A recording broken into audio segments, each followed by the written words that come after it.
What's going on, guys? It's K-Dub here with another episode of Crypto Zombie. So yes, it's Monday, back on the grind, at it again. Welcome back to the channel. I do hope you had a great weekend having a look at Bitcoin. We are starting the week off trying to sort of push downwards against the support, so we're going to talk about that. You can see we are down about 1% today, so essentially we're just coiling up tighter and tighter and tighter, and well, I don't have to tell you what's going to happen. We are expecting a pretty big move for Bitcoin relatively soon, within the next day or two. We're going to get into that. This is exactly what we're looking at right here. We're pushing at the bottom of this sort of triangle. So what should we be expecting? Well, that's what I want to talk about today. Specifically, I also want to go over the fact that there is massive open interest in Bitcoin, specifically Bitcoin options. We're going to discuss that as well. And I also want to go over, obviously, some more bullish fundamentals for Bitcoin. And let's keep today's video super quick. It's Monday. We got places to be. And of course, if you're not subscribed, what are you waiting for? We do this every single day. And if you want to enter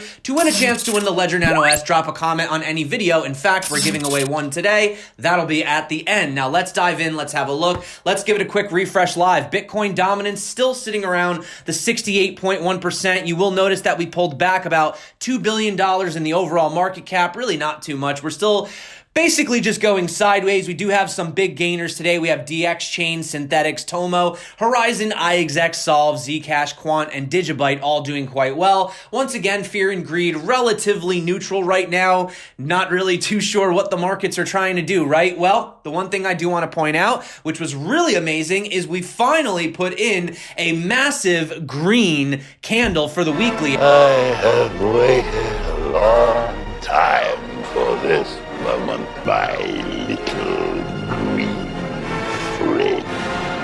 You can see over here, we pretty much put in, roughly about a 9.6% increase, and the last time we saw a candle that big was all the way back during the October 25th pump, right? So that's actually a bit of good news. I did want to bring that up before we get into the charts. We are still, however, in this descending wedge. You can see we are struggling right here at the point of resistance. We keep touching it and testing it and testing it, and we do know if we do fail to break above it, well, then unfortunately we will probably be having a much lower price for Bitcoin if we're unable to break out of that. But essentially, what we're looking at right here is sort of just this wedge. We have been putting in, lower highs, higher lows. We are looking for the apex breakout around either tomorrow or the day after. However, keep in mind, Bitcoin does tend to be an impatient asset. We usually break out somewhere between, 60 to 75%. I'd say we're pretty much at that area right now. So do keep your eyes on Bitcoin. However, I do want to just point out that this triangle right here is actually just a smaller triangle in this bigger pattern. And I have said that we could essentially just be bouncing around in here all the way until the end of this month or beginning of February. And if we aren't able to get above, the sort of $8,200 level short term,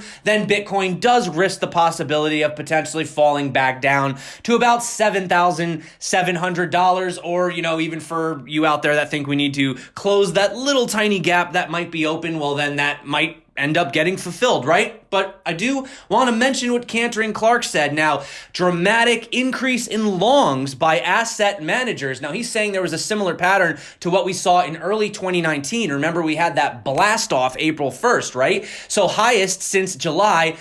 These are not fast money, right? So that is something that we do have to consider. One other thing I wanted to point out too, not quite sure what this means, but over on Bitfinex, you could see that the shorts are pretty much the lowest that they've been. I mean, pretty much since we've been keeping track of this chart since it debuted, it's literally at its lowest. So let me know what that means. That's very interesting. Sounds like a lot of people are kind of bullish right now. Right now, if the entire market is bullish, doesn't it sometimes tend to do the opposite? So that's just something to keep in mind. However, I want to point out the significance of the fact that we literally closed that weekly candle exactly on the 21 exponential average. And I've been saying on the weekly how important this average is, this 21 average. You could see it held us down all through the bear, and finally we just gave up, and boom, once we finally broke through it, we had that massive candle on April 1st, and we essentially started that mini bull run that we had, right? Well, we do need to get above that level, and currently that is sitting at $8,170, and would you believe it? We closed the week at $8,175. Can't make this stuff up, guys. Can't make this stuff up. You do notice, though, we are Basically coming back down over here on the CME futures chart. Now, we did have a little gap over the weekend. It did get closed. Don't worry about it. So if we were to come down here, we may try to retest this trend. Or if you still think we have to absolutely close the gap, we may go down to 7,685, put in a quick wick, and then potentially continue on our way upwards. I still do believe that we could be bouncing around all the way until the halving. You know, we might see a 9.8K Bitcoin. We could fall all the way down to 6.8K. It's possible that we do continue to bounce around. However, pointing out we are towards the bottom of this channel that's basically been put in since the beginning of Bitcoin's recorded history. So I would say that considering we are this close to the bottom, it does potentially signal we have more room to the upside, right? So it's a bit of a risk-reward thing, you know, depending on what you're looking at. But I do want to just point out there is still one Bitcoin bear, Tone Vase. I know you guys are probably familiar with Tone Vase. Despite a multitude of bullish signals, it was the funding rate on derivatives giant BitMEX failing to react, which gave cause for concern. Now, this is according to Tone. The rate is currently slightly positive at 0.01%, which is generally seen to be a bearish sign by traders. Not the first time we've seen this affect the prices, right? So we will have to keep our eyes on this. But I do have to once again give a shout out to Benjamin Cowen. This is the second time we've featured him on the channel. If you haven't subscribed to his channel, definitely go check him out. It's Benjamin Cowen. I am going to give this video a like. But basically what he said was, if you have a look at the chart right here, right, we had that extremely irrational dump all the way down to 3,200 from 6.4, right? So that was a 50% dump. Then we had this crazy 4x pump all the way up to 14K, right? But he says if you actually take the averages of these crazy moves, well, actually, why don't I just let him tell you himself, and then we're going to talk about it. So essentially, you know, take this one, add it to this one, divide by 2, add it to this one, divide by 2. You're somewhere over here. You're taking this price, adding it to this one, dividing by 2, and so on and so forth. And so here's a different way to look at it on a linear scale. I don't typically show linear scales, but if you want to visualize it, here it is. And then if we do that, this new price is the red line. So this is what maybe the price is more representative of, as opposed to looking at this huge downtrend where we have this accumulation phase down here, and then this irrational bull market in the middle of a time that should otherwise be accumulation. Now let me take off the other one and show you just that curve. So that's what it. So I'm not going to play the entire video. Definitely go check it out if you have an awesome analysis. But having a look right here, you can see if we zoom in, you know, it doesn't look too bad when you actually take the averages together. In fact, it's more reminiscent of these longer accumulation periods that we have had in the past. And you can see it does have a nice accumulation curve, and it does in fact looking like it is going to the upside. Also keep in mind that the whole talk about these 4-year cycles, right? Well, it might just be getting longer as time increases. Every single cycle may be getting longer as the markets mature, right? So just wanted to point that out. Shout out to Benjamin Cowen. Now moving on, we do have Bloomberg's analysts reported that Bitcoin, which is gaining traction as a reliable store of value, is likely to soar in 2020. Now, of course, take it with a grain of salt. This is coming from, you know, Bloomberg. However, they do believe that the value of Bitcoin is likely to reach the 2019 high at least of 14,000 again this year, which is a relatively low ball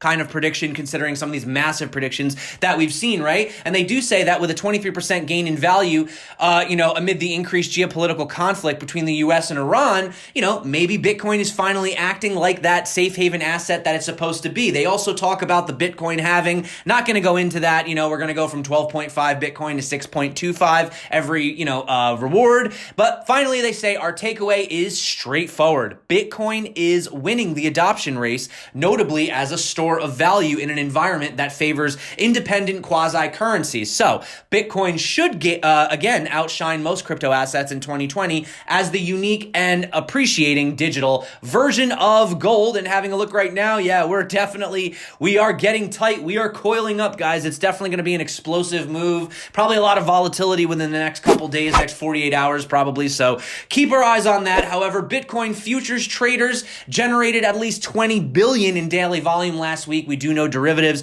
have been basically taking over by storm. Now, the interesting thing you can see on this chart right here, open interest was among the highest ever last week, only noticeably lagging behind the peak seen at the end of June. I mean, you can see right here, essentially, it's basically just skyrocketing straight up, right? So according to the data, released by futures provider CME Group, its futures contracts alone saw open interest almost 70% higher than at the end of 2019. So if this isn't institutional interest, guys, I don't know what is. And keep in mind, each options contract settles into Bitcoin futures, and their contract is worth 5 Bitcoin being the minimum. So you need 5 Bitcoin minimum to be trading. So this is obviously not for the retail investor. I mean, 5 Bitcoin, I would say, is a lot to be trading at one time for the average individual, but nevertheless, that does show you that interest is skyrocketing. And talking about some fundamentals super quick, I think it's always important to mention this. We do have BitMEX research. They recently published a report on the Bitcoin Lightning Network.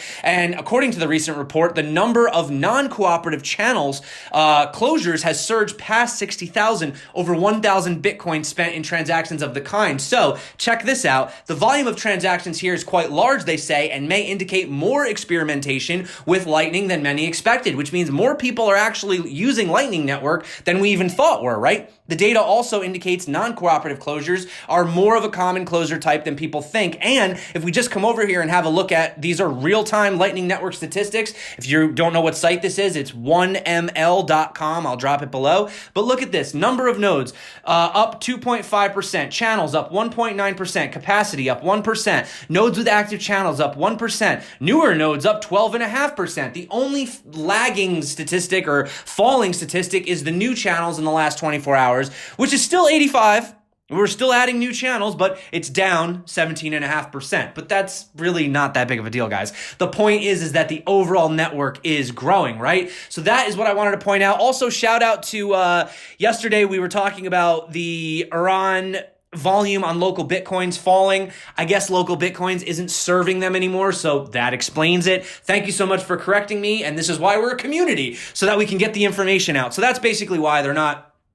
Essentially, they don't have it anymore over there. So that being said, though, a controversial bill, okay, to ban cash payments of $10,000 and to impose a 2-year jail sentence for people using cash for purchases above that limit has enraged many people in Australia and members of the public who say the government should not interfere with their legal right to spend cash how they wish. Now, the government says the Reserve Bank has basically responded and said that the motive for the federal government's $10,000 cash limit bill is to fight the black economy, not to get rid of cash. But regardless of their motives, Bitcoin fixes this. Don't think I have to go into that much more. Also, it would not be a day in cryptocurrency without another outrageous tweet from Justin Sun. So this time he's responding to Udi Werthimer, and he says Consensus and the Ethereum Foundation are openly spending like $70,000 to compensate ETH Twitter trolls every quarter. I'm doing a much better job for Tron, and I'm paid much less. It's unjust, Justin, unjust, to which he responded, yes, it is unjust and unjustin. Let's make it right and show me your Tron wallet. I will send you 1 million TRX, to which many other people hopped on and said, hey, send me. Look, people are literally posting their wallet. So let's see. What is a million Tron by today's standards? Okay, so that's about $14,546. Not bad for a couple tweets. So yeah. Anyway, talking about major cryptocurrency exchange Huobi, it looks like they've partnered with a real estate firm in the UAE. FAM Properties to allow real estate investors to pay in cryptocurrencies. Specifically, the partnership enables FAM Properties to accept payments in cryptos like Bitcoin, Ether, XRP, and even some stable coins. The cooperation will purportedly enable more stability and liquidity in the real estate market. And I just wanted to end on this sort of thing I found. So what are the advantages and disadvantages of using Bitcoin? I'm not going to go into all this, but it's a really great article for beginners or people that are skeptical, asking questions. Why should I use Bitcoin? Why shouldn't I use Bitcoin? So if you have a skeptical family member that is kind of bugging you, asking you about Bitcoin, show them this article. I think it's a great jumping off point. But that being said, guys, remember how early we are. Remember how early you are. And for everyone who thinks that they missed the boat on Bitcoin, not even close, guys. Remember, we are only here and we have so much more until we reach full global money. Now, I do have to give away the Ledger Nano S. So we actually had 8 videos because we had that one video before I left. So we're going to do 1 out of 8. Okay, so we'll generate that. Number 7. All right, so that would be Bitcoin. That was, I believe, Saturday's video. So let me copy this. Come over here, paste this for the Ledger Nano S. Let's see how many comments we got. 440 unique comments, not as much as we used to get. I will admit the engagement on videos and crypto content is very low recently, probably because a lot of people just been bored with the price. But nevertheless, to all of you who are still sticking it out, I do respect that and I do appreciate it. So, drum roll please for the ledger. EdTech Consulting, up around 217, beats 185, so renewed interest coming in. Can we break 9,000? I actually think breaking 9,000 is possible. That would still put us inside of this, we'd still be inside this sort of range until the halving. So absolutely. So that being said, EdTech Consulting, you are the winner. I don't know if you have a ledger, if you'd like a ledger, but if you're interested, drop not a comment. Either hit me up in my official Telegram group or my email. Those are the only two places. I will not contact you in the comments, okay? And that being said, thank you so much for everyone that's been coming back to the channel. Bitcoin is, oh my goodness, are we winding up? So we're definitely going to have a big move within the next 24 to 48 hours. That being said, be safe out there. I'll be here regardless of which way the markets take us, and I do hope you are having a great start to your week. Thank you once again for coming back to the channel. If you're not subscribed yet, hit that subscribe button. Make sure you hit that bell, join the Telegram group, or just say hello. That works for me as well. That's it for me. My name's K-Dub. This is Crypto Zombie. Until next time, stay crypto, and peace out.